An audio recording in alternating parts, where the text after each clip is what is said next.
دیگه لواشکا مثل قبل نمیچسبه. حالا 8 ساله که دیگه بهم نمیچسبه این لواشکا. خیلی از بچگی اینا رو میخوردم، دوست داشتم.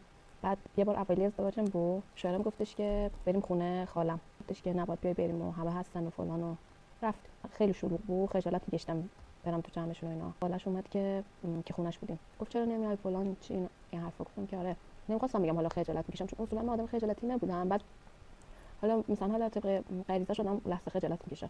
بهش گفتم که من معدم درد میکنه، الکتریسان معده ما درد نمیکنه. اینا دستم بود، داشتیم میخوردیم لواشکای اینا رو دید دستم، در اومد گفت خاله جون یه نصیحتت بکنم، شما که ازدواج کردی باید هوای یه نفر دیگرم داشته باشی، باید از بچگی دست برداری، باید حواست باشه، حواست به شوهرت هم باشه. اصلا دیگه از اینجا به بعد چه نمیشنیدم. خیلی خجالت کشیدم، خیلی بهم خندیدن اونا که اونجا بودن. خدا ان شاء الله به سر هیچ کنی نیاره.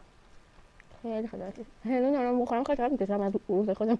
چرا خیلی خدا خیلی خاله بدونه که هنوز بعد 8 سال هنوزم هوا شوهر ندارم، چیشم شب نظر دون.